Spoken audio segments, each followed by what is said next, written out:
Sa ulo ng mga balita, 6 na water dams sa Visayas nasa critical level na. 8 major dams sa Luzon nagsimula ng bumaba mula sa normal level.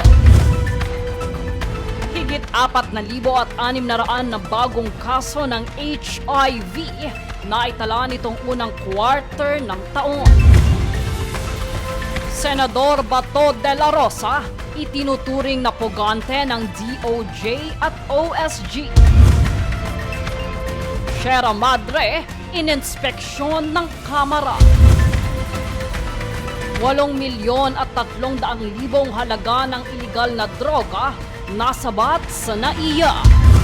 Patas at pantay na balita, komprehensibong ulat para sa pulso ng masa. Ito ang News Food.